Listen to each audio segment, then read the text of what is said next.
الحمد للہ وکفا وسلام علی عبادہ الذین اصطفیٰ اما بعد۔ سیرت کے تعلق سے بات چل رہی ہے اور اس سلسلے میں کچھ باتیں کل میں نے سیرت کی اہمیت کے تعلق سے بیان کی تھی۔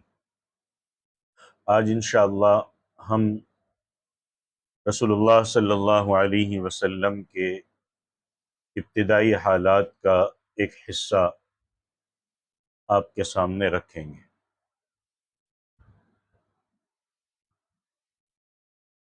سب سے پہلے ہم دیکھتے ہیں حضور صلی اللہ علیہ وسلم کا نسب نامہ۔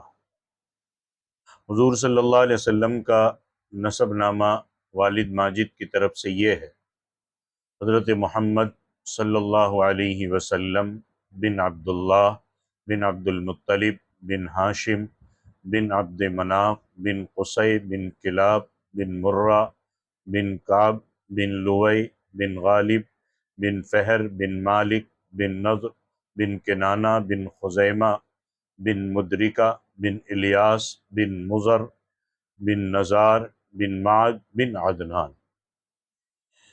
اور والدہ ماجدہ کی طرف سے حضور صلی اللہ علیہ وسلم کا شجرِ نسب یہ ہے: حضرت محمد صلی اللہ علیہ وسلم بن آمنہ بنت وہب بن عبد مناف بن زہرہ بن کلاب بن مرہ۔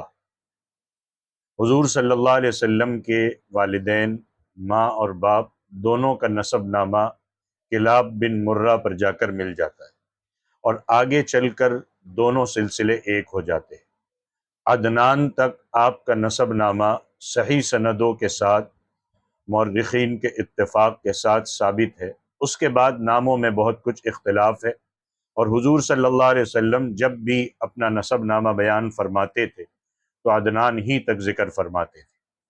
اس پر تمام مورخین کا اتفاق ہے کہ عدنان حضرت اسماعیل علیہ السلام کی اولاد میں سے ہے، اور حضرت اسماعیل علیہ السلام حضرت ابراہیم خلیل اللہ علیہ السلام کے فرزند ارجمند ہیں۔ اب حضور صلی اللہ علیہ وسلم کا خاندان و نسب شرافت میں تمام دنیا کے خاندانوں سے اشرف اور اعلیٰ ہے، اور یہ وہ حقیقت ہے کہ آپ صلی اللہ علیہ وسلم کے بدترین دشمن کفار مکہ بھی کبھی اس کا انکار نہ کر سکے۔ چنانچہ حضرت ابو سفیان نے جب وہ کفر کی حالت میں بادشاہ روم ہرقل کے بھرے دربار میں اس حقیقت کا اقرار کیا کہ نبی کریم صلی اللہ علیہ وسلم عالی خاندان کے، حالانکہ اس وقت وہ آپ صلی اللہ علیہ وسلم کے بدترین دشمن تھے اور چاہتے تھے کہ اگر ذرا بھی کوئی گنجائش ملے تو آپ صلی اللہ علیہ وسلم کی پاک ذات پر کوئی عیب لگا کر روم کے بادشاہ کی نظروں سے آپ کا وقار گرا دیں۔ مسلم شریف کی روایت ہے کہ اللہ تعالیٰ نے حضرت اسماعیل علیہ السلام کی اولاد میں سے کنانہ کو برگزیدہ بنایا، اور کنانہ میں سے قریش کو چنا، اور قریش میں سے بنو ہاشم کو منتخب فرمایا، اور بنو ہاشم میں سے مجھ کو چن لیا۔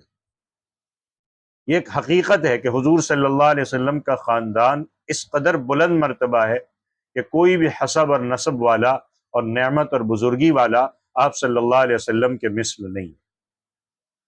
حضور اقدس صلی اللہ علیہ وسلم کے خاندان نبوت میں سبھی حضرات اپنی خصوصیات کی وجہ سے بڑے نام گرامی ہیں، مگر چند ہستیاں ایسی ہے جو آسمان فضل و کمال پر چاند تارے بن کر چمکے۔ ان با کمالوں میں سے ایک ہے فہر بن مالک، ان کا لقب ہے قریش، اور ان کی اولاد قریشی یا قریش کہلاتی ہے۔ فہر بن مالک قریش اس لیے کہلاتے ہیں کہ قریش ایک سمندری جانور کا نام ہے جو بہت ہی طاقتور ہوتا ہے، اور وہ سمندری جانوروں کو کھا ڈالتا ہے۔ یہ تمام جانوروں پر ہمیشہ غالب ہی رہتا ہے، کبھی مغلوب نہیں ہوتا۔ چونکہ فہر بن مالک اپنی بہادری اور خداداد طاقت کی بنا پر تمام عرب کے قبیلوں پر غالب تھے، اس لیے تمام عرب والے ان کو قریش کے لقب سے پکارنے لگے۔ چنانچہ ان کے بارے میں ایک شعر مشہور ہے جس کا ایک ترجمہ ہے کہ قریش ایک جانور ہے جو سمندر میں رہتا ہے، اسی کے نام پر قبیلہ قریش کا نام قریش رکھ دیا گیا۔ حضور صلی اللہ علیہ وسلم کے ماں باپ دونوں کا سلسلہ نسب فہر بن مالک سے ملتا ہے، اس لیے حضور صلی اللہ علیہ وسلم کے ماں باپ دونوں کی طرف سے قریشی ہے۔ حضور صلی اللہ علیہ وسلم کے جو پردادا تھے ہاشم، یہ بڑی شان و شوکت کے مالک، ان کا اصلی نام تھا عمرو، انتہائی بہادر، بے حد سخی، اعلیٰ درجے کے مہمان نواز تھے۔ ایک سال عرب میں بہت سخت قحط پڑ گیا اور لوگ دانے دانے کے محتاج ہو گئے، تو یہ ملک شام سے سوکھی روٹیاں خرید کر حج کے دنوں میں مکہ پہنچے اور روٹیوں کا چورا کر کے اونٹ کے گوشت کے شوربے میں سرید بنا کر تمام حاجیوں کو خوب پیٹ بھر کر کے کھانا کھلایا۔ اس دن سے لوگ ان کو ہاشم، روٹیوں کا چورا کرنے والا، کہنے لگے۔ اب چونکہ یہ عبد مناف کے سب لڑکوں میں بڑے بھی تھے، باصلاحیت بھی تھے، اس لیے عبد مناف کے بعد کعبہ کے متولی اور سجادہ نشین ہوئے۔ بہت حسین، خوبصورت تھے۔ جب سمجھداری کی عمر کو پہنچے تو ان کی شادی مدینہ میں قبیلہ خزرج کے ایک سردار عمرو کی صاحبزادی سے ہوئی، جن کا نام تھا سلمہ، اور انہی کے صاحبزادے آپ صلی اللہ علیہ وسلم کے دادا عبد المطلب مدینہ ہی میں پیدا ہوئے۔ اور چونکہ ہاشم 25 سال کی عمر پا کر ملک شام کے راستے میں ایک بمقام غزہ انتقال کر گئے، اس لیے عبد المطلب مدینے میں ہی اپنے نانا کے گھر پلے بڑھے، اور جب 7 یا 8 سال کے ہوئے تو مکہ آ کر اپنے خاندان والوں کے ساتھ رہنے لگے۔ حضور اقدس صلی اللہ علیہ وسلم کے دادا عبد المطلب، ان کا اصلی نام ہے شیبہ، یہ بڑے ہی نیک نفس اور عابد و زاہد تھے۔ غار ہرا میں کھانا پانی ساتھ لے کر جاتے، کئی دنوں تک لگاتار اللہ کی عبادت میں مصروف رہتے۔ رمضان شریف کے مہینے میں اکثر غار ہرا میں اعتکاف کیا کرتے تھے، خدا کے دھیان میں گوشہ نشین رہا کرتے تھے۔ رسول اللہ صلی اللہ علیہ وسلم کا کار نبوت ان کی پیشانی میں چمکتا تھا، ان کے بدن سے مشک کی خوشبو آتی تھی۔ اہل عرب خصوصاً قریش کو ان سے بڑی عقیدت تھی۔ مکہ والوں پر جب کوئی مصیبت آتی یا قحط پڑ جاتا تو لوگ عبد المطلب کو ساتھ لے کر پہاڑ پر چڑھ جاتے اور اللہ کی بارگاہ میں ان کو وسیلہ بنا کر دعا مانگتے تھے تو دعا قبول ہو جاتی۔ یہ لڑکیوں کو زندہ دفن کرنے سے لوگوں کو بڑی سختی کے ساتھ روکتے تھے، چور کا ہاتھ کاٹ ڈالتے تھے، اپنے دسترخوان پر پرندوں کو بھی کھلایا کرتے تھے، اس لیے ان کا لقب تھا پرندوں کو کھلانے والا۔ شراب اور زنا کو حرام سمجھتے تھے، عقیدے کے لحاظ سے موحد تھے۔ زمزم شریف کا کنواں جو بالکل پٹ گیا تھا، ختم ہو گیا تھا، عبد المطلب ہی نے اس کو نئے سرے سے کھدوا کر صحیح کیا، لوگوں کو آب زمزم سے سیراب کیا۔ آپ بھی کعبہ کے متولی اور سجادہ نشین ہوئے۔ اصحاب فیل کا واقعہ آپ ہی کے وقت میں پیش آیا، 120 برس کی عمر میں آپ کی وفات ہوئی۔ حضور اکرم صلی اللہ علیہ وسلم کی پیدائش سے صرف 55 دن پہلے یمن کا بادشاہ ابرہہ ہاتھیوں کی فوج لے کر کعبہ ڈھانے کے لیے مکہ پر حملہ آور ہوا۔ اس کا سبب یہ تھا کہ ابرہہ نے یمن کے دارالسلطنت صنعاء میں ایک بہت ہی شاندار اور عالیشان گرجا گھر بنایا تھا، اور یہ کوشش کرنے لگا کہ عرب کے لوگ خانہ کعبہ کے بجائے یمن آ کر اس گرجا گھر کا حج کیا کریں۔ جب مکہ والوں کو یہ معلوم ہوا تو قبیلہ کنانہ کا ایک شخص غصے میں جل بھن کر یمن گیا اور وہاں کے گرجا گھر میں پاخانہ پھرا کر اس کو نجاست سے لت پت کر دیا۔ جب ابرہہ نے یہ واقعہ سنا تو وہ طیش میں آپے سے باہر ہو گیا، خانہ کعبہ کو ڈھانے کے لیے ہاتھیوں کی فوج لے کر مکہ پر حملہ کر دیا، اور اس کی فوج کے اگلے دستے نے مکہ والوں کے تمام اونٹوں اور دوسرے مویشیوں کو چھین لیا۔ اس میں 200 یا 400 اونٹ عبد المطلب کے بھی تھے۔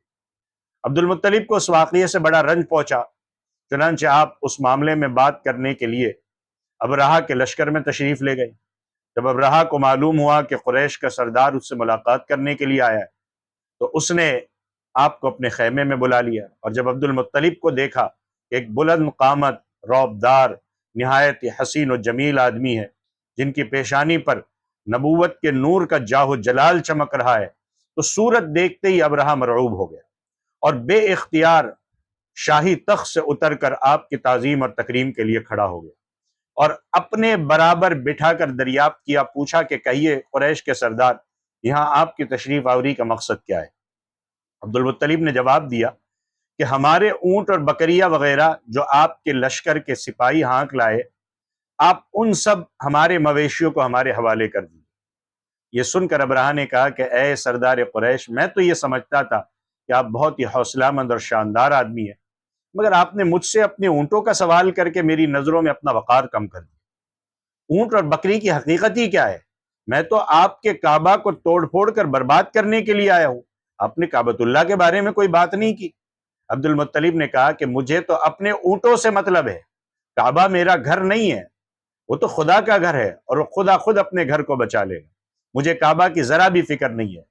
یہ سن کر ابرہہ اپنے فرعونی لہجے میں کہنے لگا کہ اے مکہ کے سردار، سن لیجئے، میں کعبہ کو ڈھا کر اس کی اینٹ سے اینٹ بجا دوں گا اور روئے زمین پر اس کا نام و نشان مٹا دوں گا، کیونکہ مکہ والوں نے میرے گھر جا کر مکہ والوں نے میرے گرجا گھر کی بڑی بے حرمتی کی ہے، اس لیے میں اس کا انتقام لینے کے لیے کعبہ کو گرا دینا ضروری سمجھتا ہوں۔ عبد المطلب نے فرمایا کہ پھر آپ جانے، خدا جانے میں آپ سے سفارش کرنے والا کون۔ اس بات کے بعد ابرہہ نے تمام جانوروں کو واپس کرنے کا حکم دے دیا اور عبد المطلب تمام اونٹوں اور بکریوں کو ساتھ لے کر اپنے گھر چلے گئے۔ مکے والوں سے فرمایا کہ تم لوگ اپنے مال مویشیوں کو لے کر کے مکہ سے باہر نکل جاؤ اور پہاڑوں کی چوٹیوں پر چڑھ کر اور پہاڑ کے دروں میں اس کی گو میں جا کر کے، غاروں میں جا کر کے چھپ کر پناہ لے لو۔ مکہ والوں سے یہ کہہ کر خود اپنے خاندان کے چند آدمیوں کے ساتھ خانہ کعبہ میں گئے، دروازے کا حلقہ پکڑ کر انتہائی بے قراری اور گریہ وزاری کے ساتھ اللہ کے دربار میں دعا مانگی کہ اللہ، ہر شخص اپنے گھر کی حفاظت کرتا ہے، لہذا تو بھی اپنے گھر کی حفاظت فرما، اور صلیب والوں کو اور صلیب کے پجاریوں کو کے مقابلے میں اپنے اطاعت شیار بندوں کی مدد فرما۔ عبد المطلب نے یہ دعا مانگی، اپنے خاندان والوں کے ساتھ لے کر پہاڑ کی چوٹی پر چلے گئے اور خدا کی قدرت کا جلوہ دیکھنے لگے۔ ابرہہ جب صبح کو کعبہ ڈھانے کے لیے اپنے لشکر اور ہاتھیوں کی قطار کے ساتھ آگے بڑھا اور مقام مغمز میں پہنچا تو خود اس کا ہاتھی، جس کا نام محمود تھا، وہ ایک دم بیٹھ گیا۔ ہاتھی کو ہر چند مارا، بار بار للکارا، مگر ہاتھی نہیں اٹھا۔ اسی حال میں اللہ کا قہر ابابیلوں کی شکل میں نمودار ہوا۔ ننھے ننھے پرندے جھنڈ کے جھنڈ، جن کی چونچ اور پنجوں میں تین تین کنکریاں تھی، سمندر کی جانب سے حرم کعبہ کی طرف آنے لگے۔ ابابیلوں کے ان لشکروں نے ابرہہ کی فوجوں پر اس زور شور سے پتھر بازی کی کہ آن کی آن میں ابرہہ کے لشکر اس کے ہاتھیوں کے پرخچے اڑ گئے۔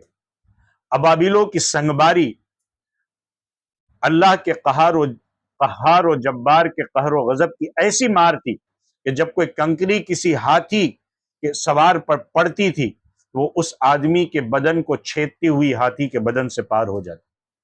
ابرہہ کی فوج کا ایک آدمی بھی زندہ نہیں بچا اور سب کے سب ابرہہ اور اس کے ہاتھیوں سمیت اس طرح ہلاک اور برباد ہوئے کہ ان کے جسموں کی بوٹیاں ٹکڑے ٹکڑے ہو کر زمین پر بکھر گئی۔ قرآن مجید کی سورہ فیل میں اللہ نے اس واقعے کا ذکر فرماتے ہوئے ارشاد فرمایا، الم تر کیف فعل ربک باصحاب الفیل، کیا آپ نے دیکھا نہیں کہ آپ کے رب نے ہاتھی والوں کا کیا حال کر ڈالا۔ الم یجعل کیدہم فی تضلیل، کیا ان کے داداؤں کو تباہی، ان کے داؤں کو اللہ نے تباہی میں نہیں ڈالا۔ الم یجعل کیدہم فی تضلیل، ان کے داؤں کو، ان کی تدبیروں کو، پلاننگ کو اللہ نے تباہی میں نہیں ڈالا۔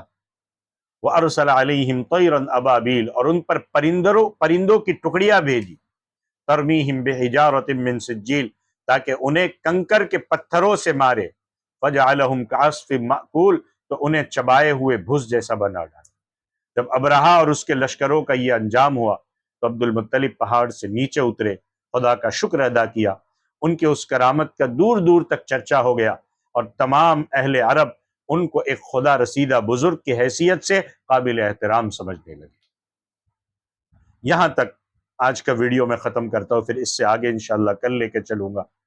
گزارش کروں گا سبسکرائب کرے، شیئر کرے، کامنٹ کرے، لائک کرے، زیادہ سے زیادہ لوگوں تک پہنچائے۔ اللہ تعالیٰ عمل کی توفیق عطا فرمائے، آمین۔ السلام علیکم ورحمۃ اللہ وبرکاتہ۔